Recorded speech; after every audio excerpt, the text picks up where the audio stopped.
ensemble pendant 40 minutes environ sur le thème de la e-santé, qui est un thème extrêmement large, et de se poser la question et d'essayer d'avoir quelques éléments de réponse sur quelles opportunités pour les maladies rares, du diagnostic au traitement.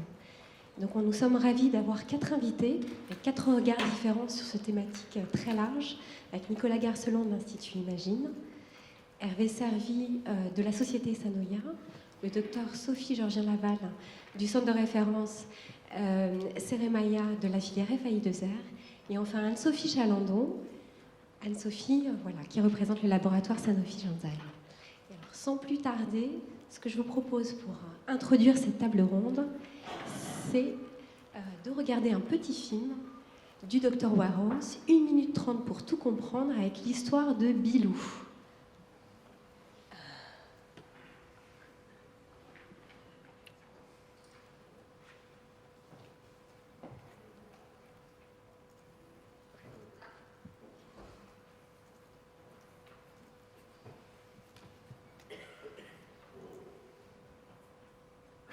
Et l'autre jour, mon pote Bill, il vient me voir à l'air étonné.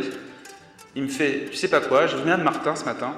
Elle a vraiment bien récupéré de son opération. Je me demande si c'est pas le qu'elle prend pour soigner son diabète. Alors je lui ai dit, super, il y a peut-être un truc de nouveau à faire avec ce médicament. T'as cherché si ça marchait avec d'autres patients?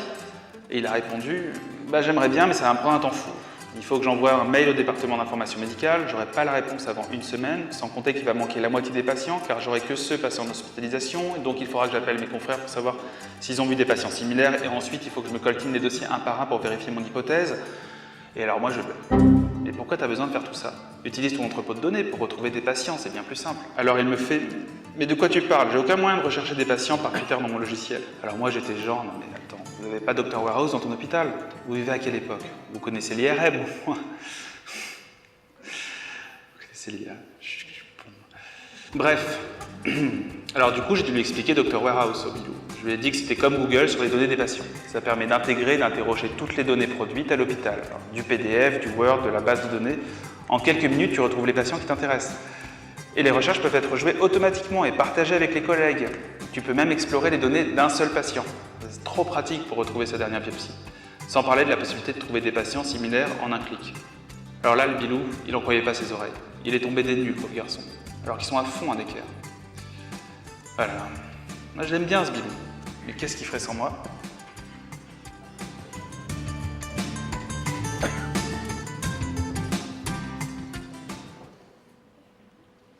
Voilà, on a la grande chance d'avoir aussi l'acteur du film à côté de nous.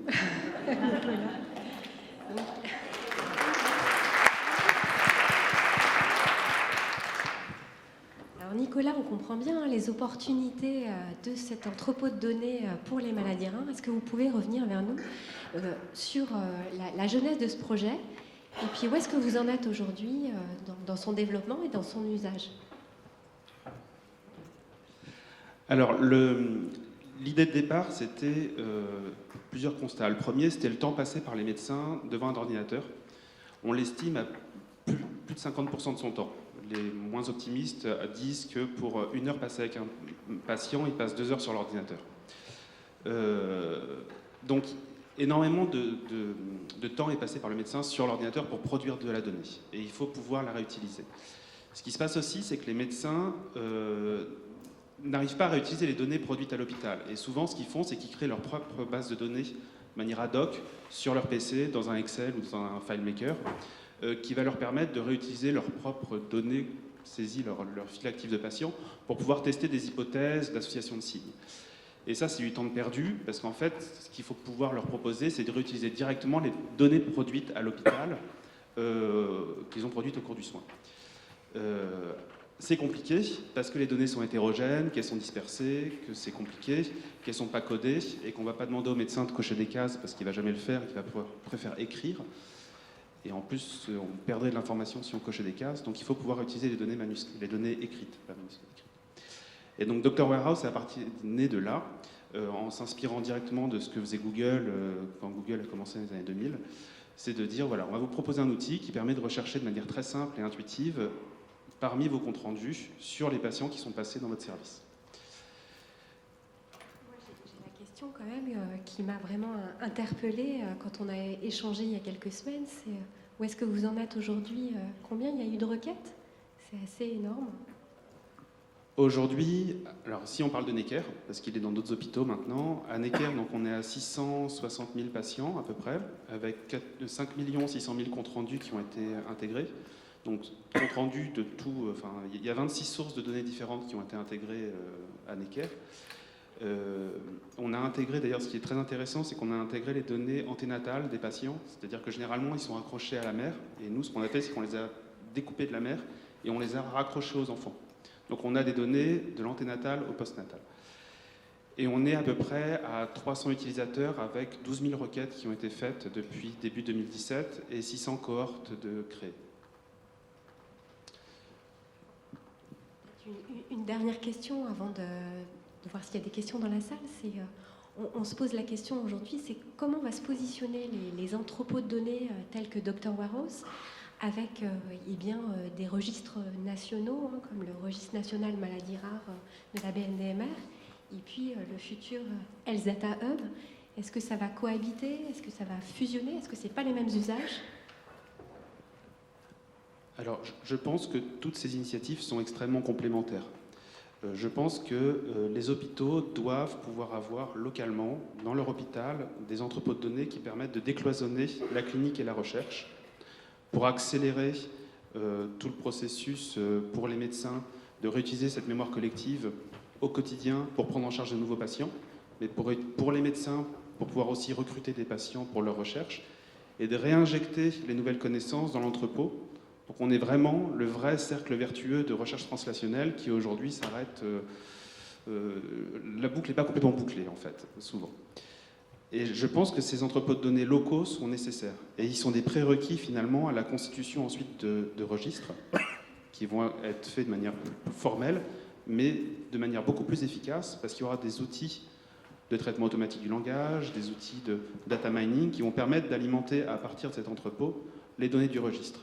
Et sans doute ça permettra aussi de récupérer des patients aujourd'hui qui n'ont pas forcément été détectés par les médecins, mais qui pourront être détectés de manière automatisée par l'entrepôt de données. Donc on est vraiment sur l'idée, je pense que jusqu'à aujourd'hui, il manquait une brique dans cette chaîne de traitement de données, que ce soit de la partie de la donnée hospitalière vers le registre, et vers ensuite la partie thérapeutique, et puis redescendre au niveau des patients, qui est la partie traitement des données hospitalières, qui ne sera pas fait par les médecins, parce qu'aujourd'hui c'est les médecins ou les ARC ou les techs qui vont ressaisir les données. Il faut que ce soit automatisé. Et là, on y arrive en ce moment. Alors, est-ce que vous avez une première question ou des questions sur ces entrepôts de données?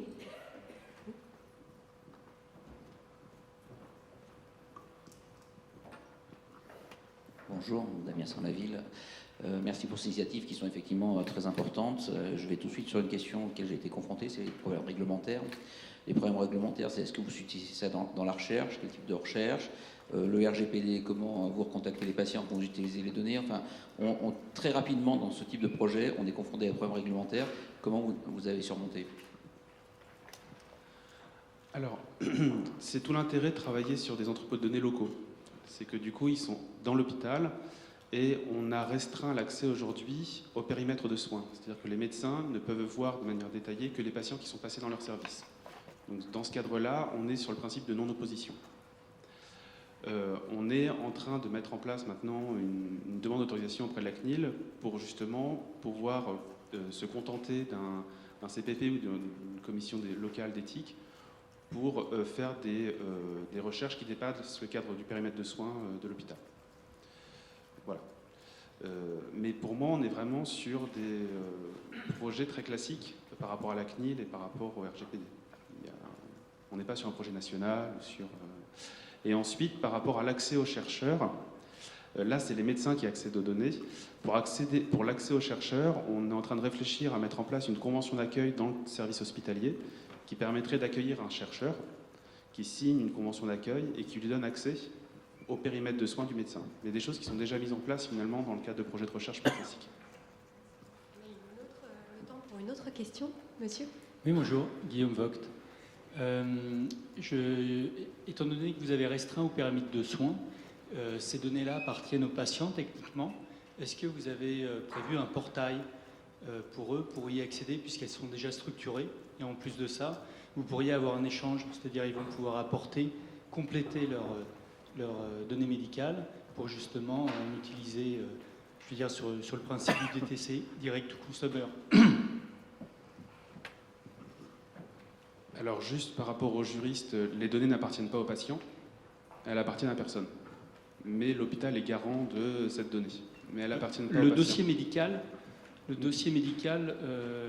le patient pour des données médicales inférieures à 5 ans a le droit de les demander, on doit lui donner dans les 2 semaines. Enfin, c'est par rapport à ça, après Donc, le reste, oui, je connais pas. c'est par rapport au droit d'accès, oui. Voilà, au droit d'accès. Donc c'est vraiment dans ce cadre-là que je dis qu'il y a un bénéfice à faire rentrer le patient, parce que au lieu d'avoir juste pris les données partielles, vous avez un échange vertueux où il peut compléter. Est-ce que ça, vous y avez Alors, on travaillé? On est en train de réfléchir, effectivement. Alors, c'est hospitalisation de moins de 5 ans, on a 15 jours pour lui donner, plus de 5 ans, ou c'est moins d'une semaine même pour lui donner, c'est très court en fait. Effectivement, ce genre d'entrepôt de données permet d'accélérer énormément la transmission des données aux patients. Aujourd'hui, par rapport à la loi Kouchner, c'est la loi de Kouchner dont vous faites référence, on est obligé de demander au patient s'il souhaite un accompagnement pour l'accès au dossier du patient. Donc on ne peut pas donner un accès direct comme ça, c'est pas si simple que ça. Maintenant, pour demander au patient effectivement de pouvoir compléter les données, par exemple sur des données de la vie réelle de tous les jours, alors c'est des projets sur lesquels on travaille, mais qui nécessitent quand même une sécurité des données, des accès sécurisés plus complexes que quand on reste dans l'intranet de l'hôpital. Donc c'est des projets là sur lesquels on se donne quelques années quand même pour avoir quelque chose de très robuste pour l'accès aux patients. Merci beaucoup.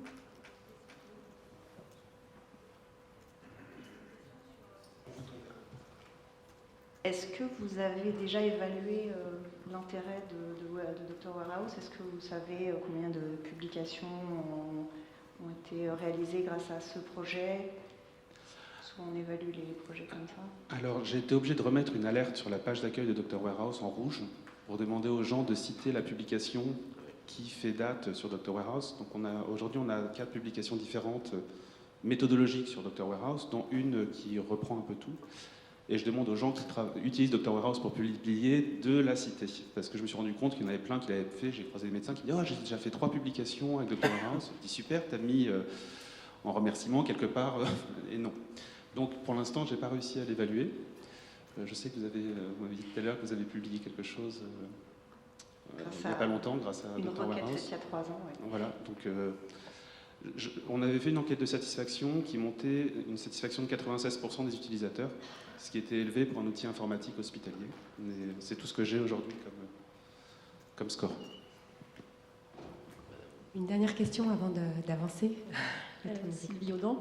On parle beaucoup actuellement d'interopérabilité, hein, c'est le mot à la mode là. Et est-ce que vous avez travaillé avec les gens qui s'occupent de la base nationale maladies rares, la BNDMR, pour justement essayer d'interfacer tout ça, puisque une des grosses limites pour bien remplir la BNDMR, qui se veut être un outil épidémiologique pour recenser toutes les maladies rares, la limite elle est humaine, évidemment, ça dépend du bon vouloir et des gens, c'est-à-dire nous en fait, qui rentrons les données au décours de nos consultations, souvent tard le soir et fatigués.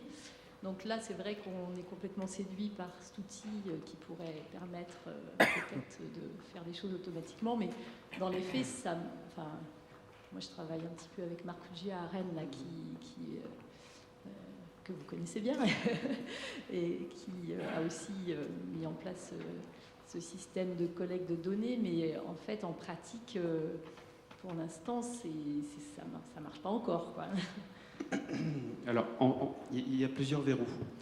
Donc, on travaille sur les données textuelles, on est d'accord? Donc, des données dites sales.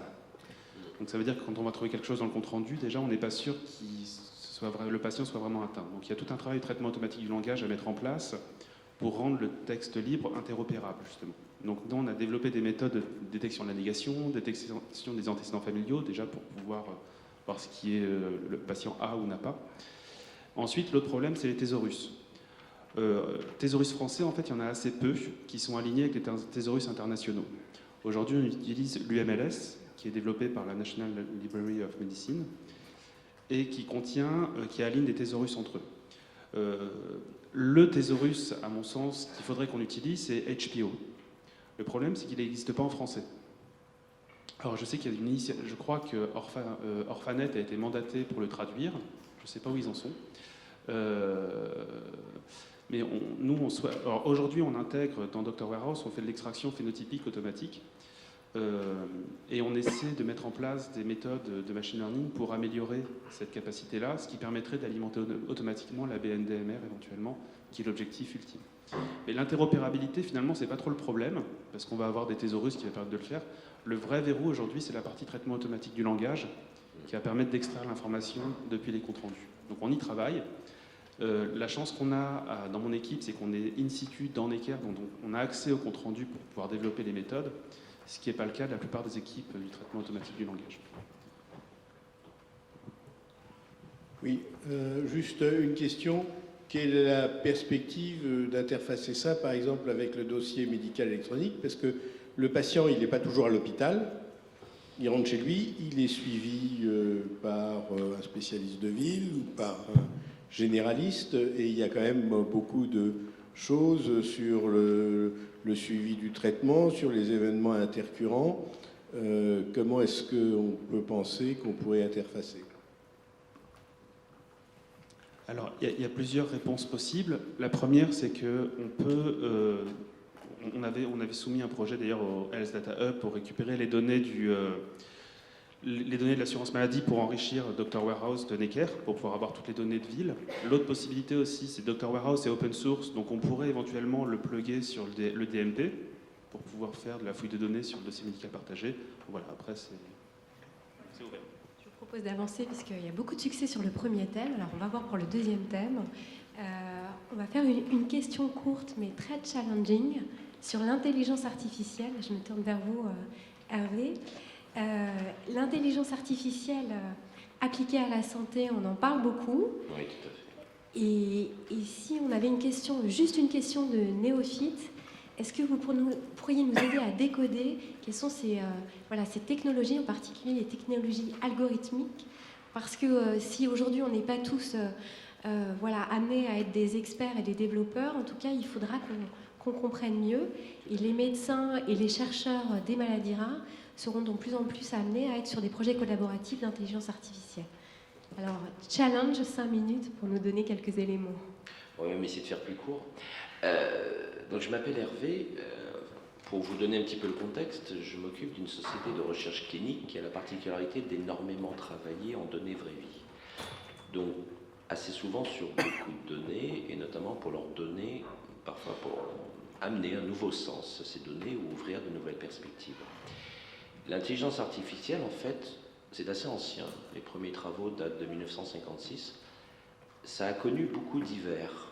C'est-à-dire que les Français, notamment, on a été très bons du côté de Marseille dans les années 70 avec Prologue, qui était un langage absolument magnifique, qui permettait de traiter du texte naturellement, dans l'idée qu'une machine puisse faire un peu comme un humain, c'est-à-dire avoir des fonctions cognitives, c'est-à-dire apprendre et résoudre des problèmes.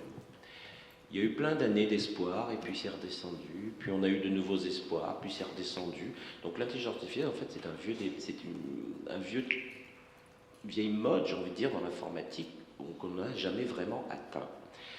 Aujourd'hui, on le voit partout. Alors déjà, il faut être clair, l'intelligence artificielle, ce n'est pas tout. C'est-à-dire quand je vois dans un article du Monde que le Boeing 737, quand il a décidé de décrocher récemment, c'est que l'intelligence artificielle de l'avion n'a pas marché. C'est faux. C'est juste un algorithme très bête qu'un ingénieur aéronautique un jour a configuré en mettant une vitesse verticale, une vitesse horizontale, un angle. Il n'y a rien de caractéristique d'une machine qui aurait appris par elle-même quoi que ce soit. Donc ne mélangeons pas tout. Quand on est capable de programmer explicitement, on n'est pas du tout dans le monde de l'intelligence artificielle.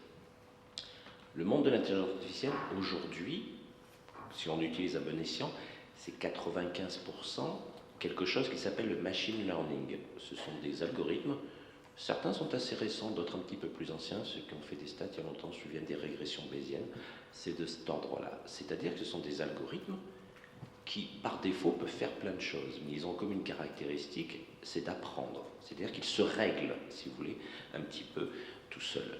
Donc aujourd'hui, le premier message, c'est que la seule chose dans l'intelligence artificielle qui marche, et en fait 95% de l'intelligence artificielle dont on peut utiliser aujourd'hui, c'est ce qu'on appelle le machine learning. Une blague un petit peu dans le milieu des ingénieurs et de dire comment on fait la différence, c'est que le machine learning est écrit avec des langages comme Python, l'intelligence artificielle est écrite dans du PowerPoint. Les gens apprécieront. Le machine learning, en gros, le principe c'est quoi? C'est qu'on a suffisamment de données, si vous pouvez en avoir trop peu, et en fait, on a de la puissance de machine parce que ça est très coûteux, et on a les algorithmes. Ça tombe bien, on a les trois aujourd'hui. Et en gros, il y a trois grandes catégories. Il y a le supervisé, qui est le plus classique. Vous prenez un algorithme, vous lui montrez des clichés de rétine, et à côté, vous lui donnez le dossier médical, disant rétinopathie, oui, non, oui, non, oui, non, oui, non. Et au bout d'un moment, elle est capable de dire oui, non. On regarde sa spécificité, sa sensibilité, on fait un CAPA, et on juge, est-ce que l'algorithme s'est suffisamment entraîné pour pouvoir prédire la prochaine réponse. C'est exactement comme ça qu'un algorithme apprend à jouer au jeu de Go. Il regarde des milliers de parties, puis au bout d'un moment, il dit « Ok, j'ai compris. » Voilà. Il y a les algorithmes non supervisés, dont on se sert pour tout à fait autre chose. C'est-à-dire que par exemple, on lui donne plein de populations de patients, et on lui dit « Trouve-nous des clusters, des choses, trouve-nous ceux qui ne sont pas comme les autres. Trouve-nous comment on pourrait la séparer en deux, en trois, cette population. » Donc la machine, en fait, combine énormément de variables et va vous trouver des choses qu'entre guillemets à l'œil nu, avec des méthodes classiques, vous auriez mis des années à tester 2 à 2 les variables, 3 à 3. Voilà, donc c'est ce principe. La troisième catégorie de machine learning, on l'utilise beaucoup moins en médecine, c'est ce qu'on appelle l'apprentissage renforcé. C'est ce qu'on utilise notamment dans la voiture autonome, c'est-à-dire qu'on la configure avec quelques règles, elle continue pendant qu'elle s'exécute, elle continue à apprendre, c'est-à-dire qu'on continue à la corriger. On dit, non, là, elle est un peu trop à gauche, donc elle essaie d'améliorer. Et voilà, en gros, le grand message, c'est que l'intelligence artificielle, ce n'est pas tout. Il y a beaucoup d'amalgames. C'est majoritairement du machine learning. Et aujourd'hui, le machine learning, c'est entraîner des machines sur la base de données. Donc, il n'y a déjà pas d'intelligence artificielle s'il n'y a pas de données. C'est la première des choses essentielles pour parler d'IA. Bravo, challenge 4 minutes 12. Pour parler d'IA, je vous propose, si vous avez des questions, qu'on les garde pour la fin pour avancer. Alors, on va voyager dans la e-santé et on va aller s'intéresser à une autre thématique qui est très importante pour les maladies rares, qui est la télémédecine, en particulier la téléconsultation et la téléexpertise. Et alors, je vous propose en fait de discuter avec le docteur Sophie, qui va nous permettre en fait de mieux comprendre le projet de IRCP que la filière FAI2R, la première filière de santé maladies rares, à avoir lancé nationalement depuis 1 an. Est-ce que vous pouvez nous dire quel est puisqu'on est à l'heure du premier bilan, et quel est votre regard aussi de clinicien sur cet outil? Qu'est-ce qu'il a changé dans votre pratique? Bonjour à tous, donc merci au nom de la filière FAI2R de nous permettre de parler des IRCP. Donc moi je suis médecin interniste à l'hôpital Tenon, je m'occupe de maladies auto-inflammatoires et je fais partie du comité de pilotage de la filière. Donc la filière regroupe les maladies auto-immunes et auto-inflammatoires rares. Alors je vais commencer par une première question. Qui a déjà participé à une IRCP dans la salle? Ah, une personne. Qui a déjà participé à une RCP? Voilà. Donc ça va peut-être être utile, puisque c'est probablement nouveau pour vous.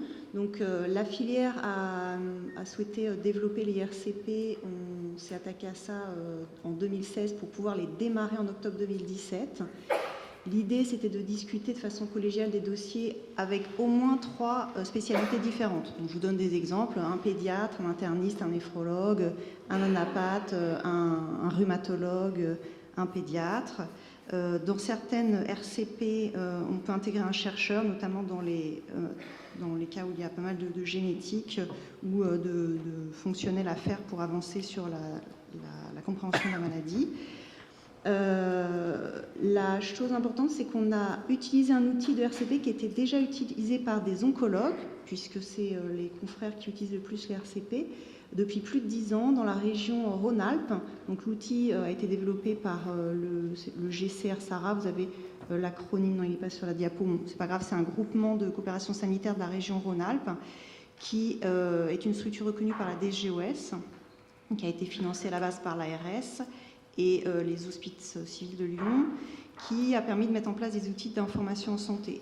Donc eux, à ce jour, ils ont plus de 10 ans d'expérience avec cet outil, plus de 26 000 avis d'RCP par an, donc c'est tout à fait validé, il y a des retours très positifs, c'est une structure publique institutionnelle.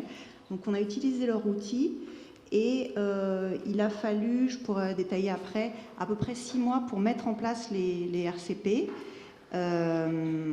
Cet outil permet d'avoir des données de santé qui sont agréées, qui sont stockées de façon sécurisée. Ça permet d'accéder aussi à la messagerie santé sécurisée pour les médecins. Ça n'a coûté que 0 €, donc ça n'est rien du tout pour notre filière. Elle permet un partage d'écran et donc elle répond à toutes les exigences réglementaires. Donc nous, on a défini d'abord les thématiques de nos RCP. Je ne vais pas vous détailler tout, mais il y a par exemple une RCP lupus, une RCP maladie auto-inflammatoire, une RCP sur le muscle inflammatoire, etc. Il y a 14 spécialités différentes qui peuvent être intervenir dans nos RCP. Vous pouvez voir les différentes spécialités ici. Et on a un réseau de 100 experts qui ont accepté de faire partie du quorum et qui peuvent être sollicités pour tel ou tel RCP. Donc, pour la mise en place, ça prend un petit peu de temps parce qu'en fait, pour être très pragmatique, il faut définir les thèmes, définir les experts, avoir leur accord. Ensuite, il faut définir un créneau. Je vous donne des exemples très pratiques. Pour que les dom-toms puissent participer, il faut que ce soit en milieu de journée. Donc nous, notre créneau, c'est le mardi entre 13h30 et 15h pour qu'ils puissent se connecter éventuellement. Ensuite, il faut que pour chaque thématique, on développe une fiche, qu'elle soit validée par les experts, qu'elle puisse être informatisée. Ensuite, il faut contacter tout le monde pour avoir un planning, faire un doodle, attendre que tout le monde réponde. Vous savez que nous, les médecins, on a plein de mails, donc on met du temps à répondre. Faire les fiches. Et ensuite, l'outil, le GS définit un créneau, implémente les fiches types dans le logiciel. Et ensuite, on peut s'en servir. Donc, on a de la chance, la secrétaire de notre filière, on lui envoie les fiches sous Word et elle les implémente dans l'outil. Et ensuite, cet outil, dès qu'on se connecte par Internet, on peut partager un écran, soit on peut juste être passif et suivre ce qui est projeté, soit on peut nous-mêmes partager notre écran et montrer par exemple de l'imagerie, des photos de lésions cutanées par exemple. Donc voilà comment ça fonctionne. Donc après ces 6 mois pour la mise en place, on a démarré en octobre 2017, il y a déjà eu 57 séances. Et c'est tous les mardis, donc comme il y a cette thématique, la fréquence entre les thématiques est variable, entre 5 et 10 semaines. Vous voyez qu'au départ, en 2007, il y a eu 6 séances et puis ça a augmenté. L'année dernière, 34 séances. Et là, on s'est arrêté au 30 avril. On a déjà eu 17 séances. Donc, on va probablement battre le record de 2018 pour 2019. 162 avis rendus. Vous voyez les chiffres ici. On a fait une première enquête de satisfaction sur 2018 et tous ceux qui ont répondu étaient soit très satisfaits, soit satisfaits de l'utilisation. C'est facile, on entend bien. C'est aussi une problématique dans les RCP, les IRCP. Donc on est entre 7 et 15 personnes à se connecter. Il y a le quorum. Tout le monde peut donner son avis. Il y a un chat. On peut aussi donner son point de vue si on n'a pas envie de parler ou si on ne veut pas déranger. Et à la fin, il y a un responsable de la RCP qui fait la synthèse par oral et le secrétaire de séance de la filière tape ce compte-rendu qui est mis sur la fiche, qui est envoyé au médecin qui a posé la question et au médecin qui a fait la synthèse.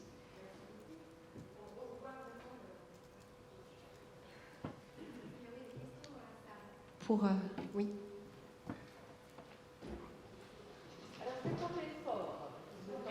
Le micro arrive.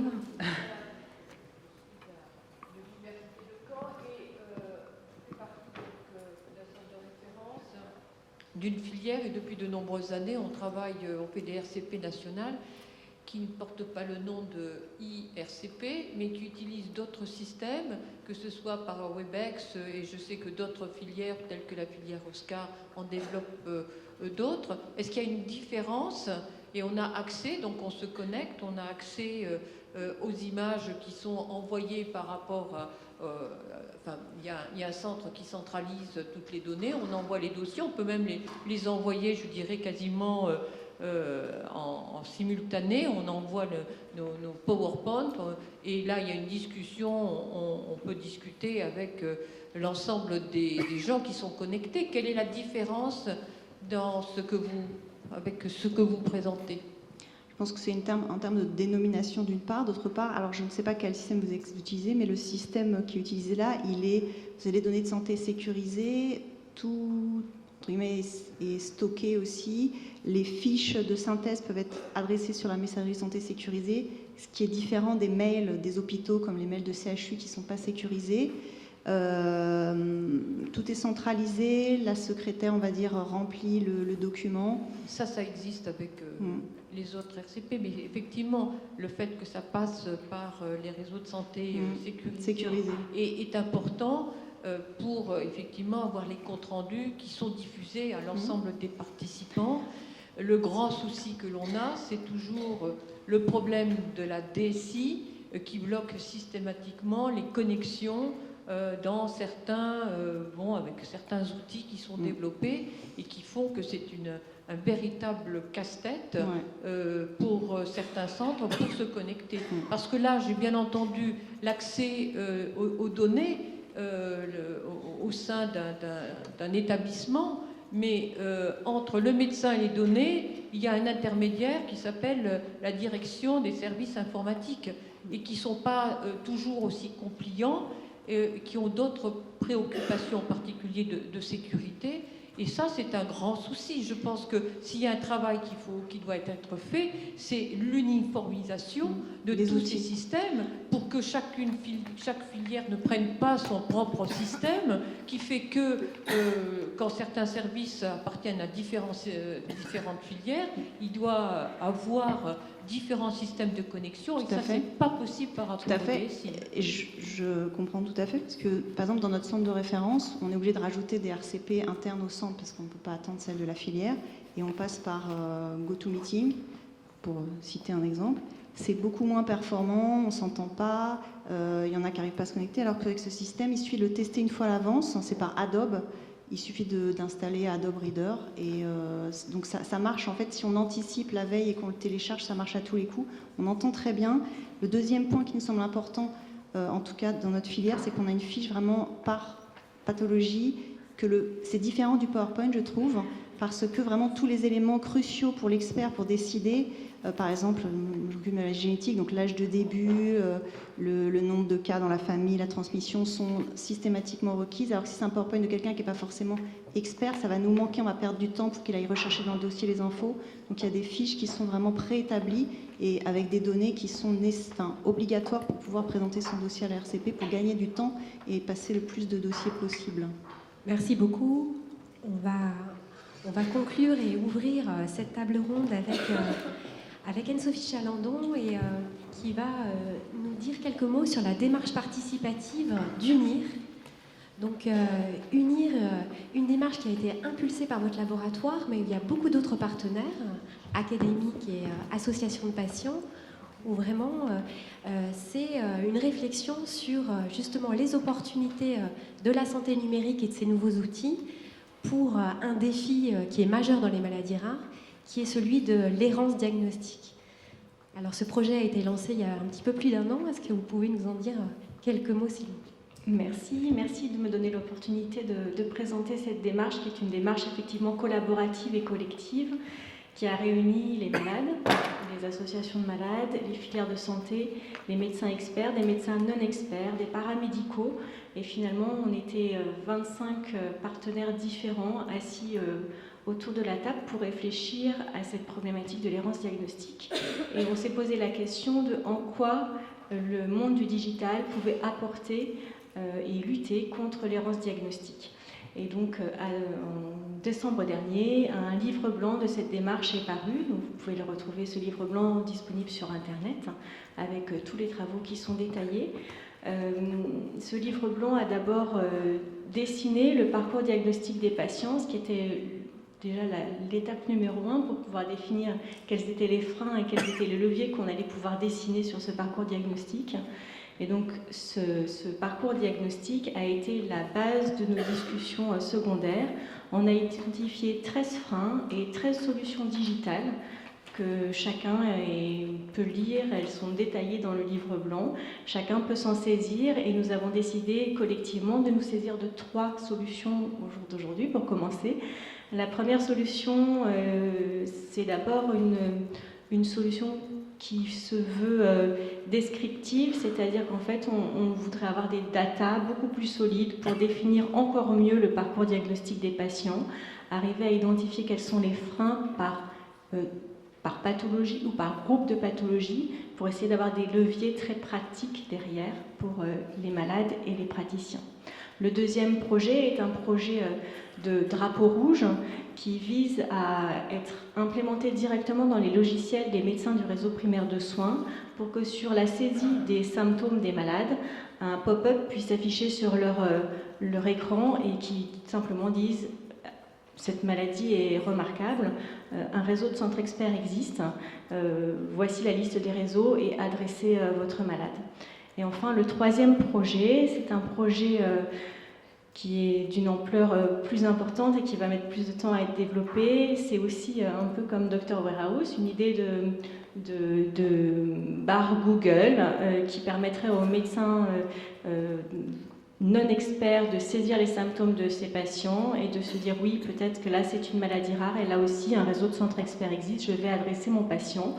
Mais cet outil aurait aussi un deuxième volet qui serait un volet destiné aux médecins experts qui là serait un algorithme d'aide au diagnostic avec des diagnostics différentiels et des possibilités de diagnostic. J'ai envie de vous poser une question. Quel a été le rôle des associations de patients dans votre réflexion Alors, oui, là, en fait, toute la problématique de cette errance diagnostique, c'est bien sûr d'identifier quels sont les freins. Et donc, c'est là où le malade a tout son sens. C'est le vécu du malade dans son parcours de soins qui a permis d'identifier les différents parcours et les différents points de friction. Et donc, c'est tout le challenge. Sans les patients, on n'aurait jamais pu définir cette démarche et avoir des outils pertinents dessinés in fine. Merci beaucoup Anne-Sophie.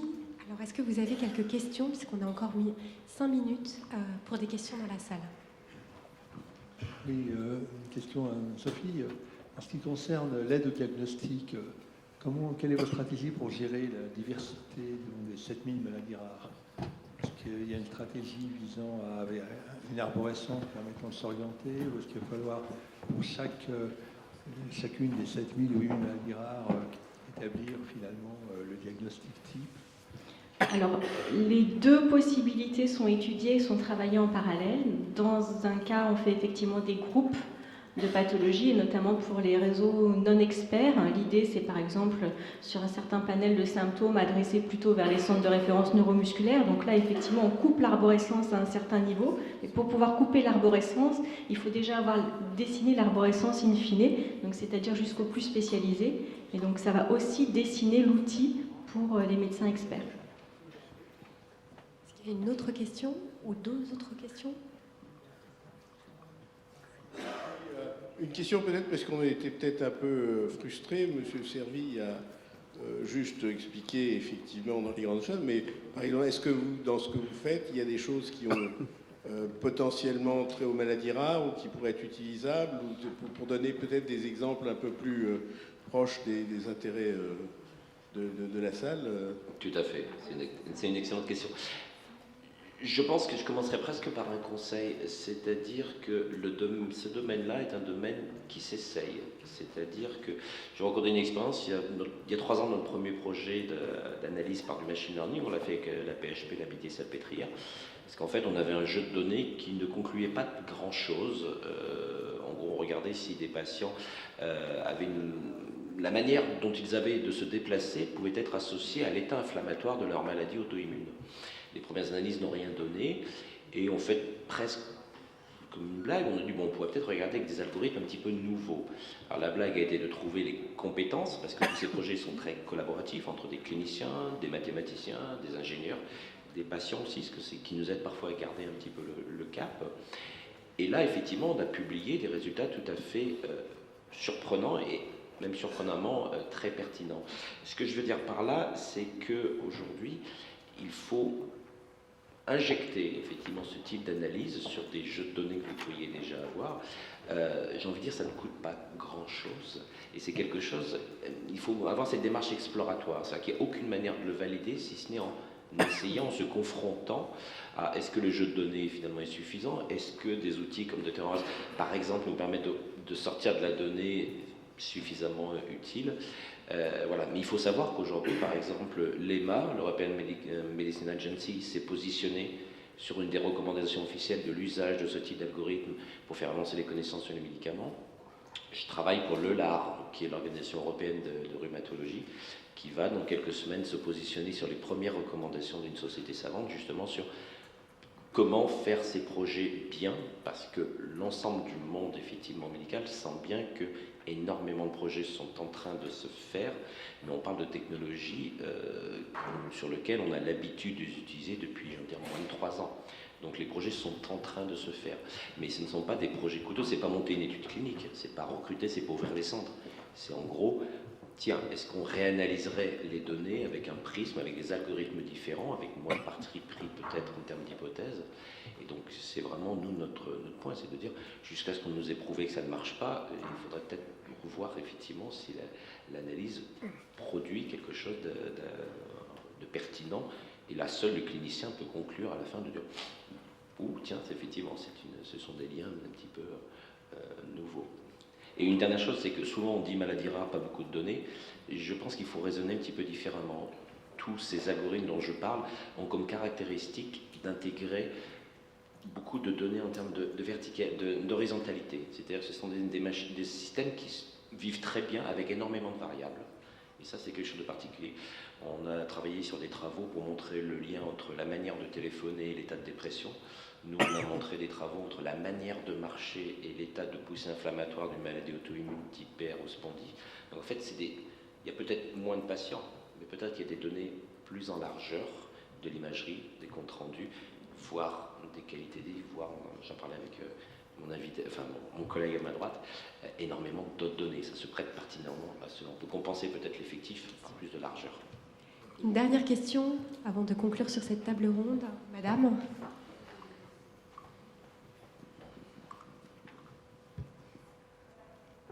J'ai une question par rapport à l'errance diagnostique. Je voulais savoir dans quelle mesure votre démarche s'articule avec l'effort européen pour le diagnostic de toutes les maladies rares. Est-ce que vous travaillez en concert et comment va se faire l'uniformisation des procédures et des résultats, etc.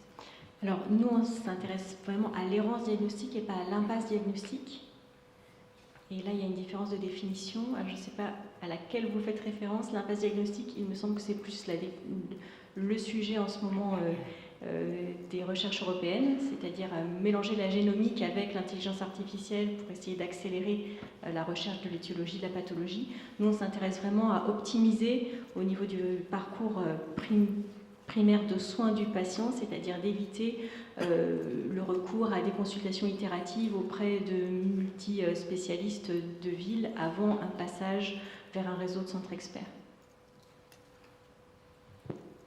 Là, je vous propose de conclure. On voit que le maître mot, ça va être collaboration sur ces nouveaux sujets et travail en synergie entre des univers qui sont différents mais qui apprennent à travailler ensemble, de la technologie, de l'informatique, de la médecine, avec peut-être des nouvelles formations à la clé aussi pour les jeunes médecins et les jeunes chercheurs, et aussi lever les freins technologiques et des services informatiques pour faire que ça soit une réalité dans beaucoup de centres de référence. Merci à tous.